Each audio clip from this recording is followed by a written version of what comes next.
First time Hyderabad biryani செய்யலான்னு சொல்லிட்டு எடுத்த முடிவு தான். ஸோ எப்படி செய்யலான்னு பார்க்கலாம். அந்த பிரியாணி செய்கிறதுக்கு சின்னதாக அவங்க வந்து ஒரு அகலமான பாத்திரத்தில் நான் போட முடியும். ஸோ அதுக்கேற்ற மாதிரி நான் என்ன செஞ்சுருக்கேன், எண்ணெய் நல்லா 200 கிராம் எண்ணெயை விட்டு 4 பெரிய சைஸ் வெங்காயத்தை நல்லா ஸ்லைஸ் பண்ணி அதில் தாளிச்சாச்சு. வெங்காயம் நல்லா வந்து முறுமுறுன்னு வர்ற வரைக்கும் நான் வந்து வேக விட்டுறணும். அதாவது எண்ணெய் கண்ணாடி பதம் கிடையாது, நல்லா முருக வேக விட்டு கொஞ்சம் வந்து என்ன செய்யலாம், பாதிக்கு பாதி ஆனியனை அள்ளி வச்சிடலாம். ஏன்னா தம் போடும்போது அது மேலே ஸ்ப்ரெட் பண்ணுறதுக்கு ஆனியன் வேணும் அப்படிங்கிறனால நான் 2 ஈடாக வந்து வெங்காயத்தை போட்டு பொரிச்சு எடுத்திருக்கேன். அதுக்கு மேலே எக்ஸஸாக வர எண்ணெயை வந்து நம்ம பிரியாணிக்கு அப்படியே யூஸ் பண்ணிக்கலாம், ஒன்றும் பிரச்சனை இல்லை. ஸோ வெங்காயம் நல்லா வதங்க விட்டுட்டு தான் நம்ம வந்து பட்டை, லவங்கம், ஏலக்காய், கிராம்பு எல்லாத்தையுமே பிரிஞ்சி இலை அதுலேயே இந்த வதங்கின அந்த வெங்காயத்துலேயே சேர்த்துடலாம். சேர்த்து இந்த வாசம் நமக்கு வெளில வந்ததுக்கப்புறமா தக்காளி அதில் சேர்க்கணும். நல்லா 3 பெரிய சைஸ் தக்காளி அதில் சேர்த்துருக்கேன். அதுக்கப்புறம் பார்த்திங்க அப்படின்னா கொஞ்சமாக உப்பு, அப்புறம் பச்சை மிளகாய், அது கூட புதினா தழை சேர்த்து நல்லா வதக்கி விட்டுறணும். வதக்கினதுக்கப்புறம் இந்த தக்காளி வெங்காயம் உப்பு போட்டு நல்லா வதங்கினதுக்கப்புறமா தான் நம்ம அதுக்கப்புறம் சேர்க்க வேண்டிய இஞ்சி பூண்டாக இருக்கட்டும் மற்ற எல்லா பேஸ்ட்டையும் சேர்க்கணும். கொஞ்சம் நேரம் அதுக்கப்புறம் பார்த்திங்கன்னா இப்போ பிரியாணி பவுட்ரு வந்து நான் கொஞ்சம் காரத்துக்கு மிளகாத்தூள், அதுக்கப்புறம் பார்த்திங்க அப்படின்னா இதோட தக்காளி நல்லா வதங்கினதுக்கப்புறமா நான் பிரியாணி பவுடர் சேர்க்குறேன். அதாவது பட்டை, கிராம்பெல்லாம் சேர்த்ததுக்கப்புறம் சேர்க்குறது. இது சேர்ந்ததுக்கப்புறம் பார்த்திங்கன்னா இஞ்சி பூண்டு, அது கூட புதினா தழை சேர்த்து அரைச்சிருக்கேன். ஏன்னா புதினா தழை சேர்த்து அரைக்கும்போது டேஸ்ட் இன்னும் வேறு லெவலில் இருக்கும். அதுதான் எண்ணெய் பிரிஞ்சு வந்ததுக்கப்புறம் லைட்டாக உப்பு தூவி இப்போ நம்ம வந்து அலசி க்ளீன் பண்ணி வச்சுருக்கிற கறியை வந்து இந்த தக்காளி மசாலா கூட சேர்த்துடலாம். கறி வந்து கொஞ்சம் பிரியாணிக்கு வரும்போது பெரிய சைஸ் பீஸாக இருந்ததுன்னா பிரியாணி சாப்பிட்றதுக்கு நல்லாயிருக்கும். இது மீடியம் சைஸாக தான் வெட்டி வாங்கியிருக்காங்க. ஸோ அந்த இது வந்து மேலே சேர்த்து ஃபுல்லாக மசாலா அதில் கோட்டாக வேறு எந்த தண்ணியும் சேர்க்க தேவையில்லை. அதுலேயே நம்ம கிளறி கொஞ்சம் நேரம் மூடி வச்சு நல்லா வேக விட்டுணும்.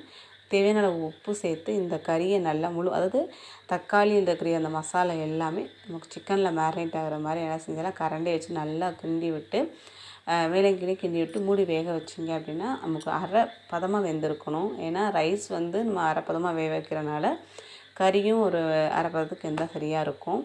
தம் போடுறதுக்கு 20 நிமிஷம் ஆகுனா அந்த ஹீட்லேயே பாதி குக் ஆகிடும். வந்து சிக்கன் ரொம்ப குக் ஆனாலும் நல்லாவும் இருக்காது. இப்போ வந்து நம்ம பிரியாணி ரைஸ் வந்து நம்ம வந்து வேக வைக்கிறதுக்காக தனியாக என்ன செஞ்சுருக்கேன்னா பாத்திரம் தண்ணி சேர்த்துருக்கேன். தண்ணி நமக்கு கொதிக்கிற ஸ்டேஜ் இருக்கும்போது ஏலக்காய், அன்னாசிப்பூ, பட்டை, லவங்கம், பிரிஞ்சி இலை, அது கூட சேர்ந்து பார்த்திங்க அப்படின்னா புதினா தழையும் சேர்த்துருக்கேன். அரிசி ஒன்றோடு ஒன்று ஒட்டாமல் இருக்கிறதுக்காக, ஏன்னா பாஸ்மதி அரிசி வந்து ஒட்டும் சம்டைம் வந்து, அதனால் ஒட்டாமல் இருக்கிறதுக்காக எண்ணெயும் சேர்த்தாச்சு. அரிசியை அலசி ஒரு 1/4 மணி நேரம் ஊற வச்சுருந்தேன். இப்போ இந்த அரிசி அதில் சேர்த்துடலாம். அரிசி பார்த்திங்கன்னா நல்லா கொதி வரணும். அது வேக விட்டுறக்கூடாது, கொதி வரணும். ஆனால் அரை அரிசியாக தான் இருக்கணும்.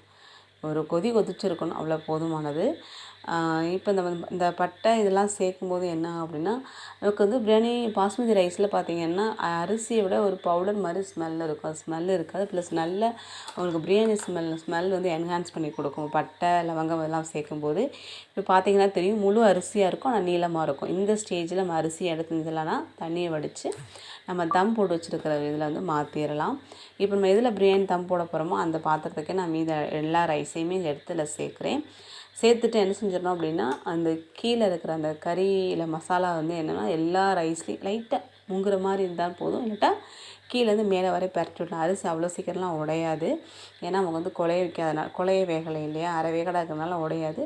கொஞ்சம் பொறுமையாக கீழே இருந்து அந்த கறி அதோட மசாலா இல்லாமல் எல்லா அரிசியிலையுமே ஒட்டுற மாதிரி கிண்டி விட்டுட்டு செட் பண்ணால் தான் கரெக்டாக இருக்கும். இப்போ என்ன செஞ்சிடலாமா, ஆட்டோமேட்டிக்காக நீங்கள் ஃபுல் ஃப்ளேமில் வச்சுருந்த அந்த தீயை வந்து கொஞ்சம் குறைச்சிடலாம். எல்லாமே ரெடி பண்ணிவிட்டேன். ரைஸ் எல்லாம் மசாலாவும் ஃபுல்லாகவே பரட்டியாச்சு. இப்போ நான் வறுத்த ஆனியன் மிச்சம் இருக்கு இல்லையா, அதை மேலே போட்டாச்சு. அதுக்கப்புறம் கொஞ்சமாக என்ன செஞ்சேன்னா புதினா தலையும் அதில் சேர்த்துடலாம். நெய் நல்லா சாப்பிடுவீங்கன்னா இது கூட மேலே கொஞ்சம் ஊற்றிக்கோங்க.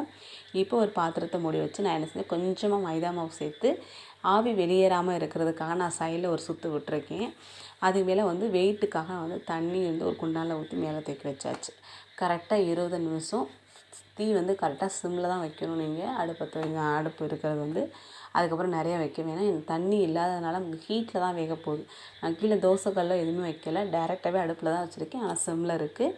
கரெக்டாக பார்த்திங்கன்னா 20 நிமிஷம் வந்து சிம்லேயே வச்சுருந்தீங்க அப்படின்னா அந்த அரவேக்காடு ரைஸ் சூப்பராக குக்காக இருக்கும். பார்த்திங்கன்னா தெரியும், இந்த பாத்திரம் வந்து அந்த நமக்கு வந்து பழைய காலத்தில் உள்ள மீன் சட்டி அந்த மாதிரி உள்ள இதுதான்.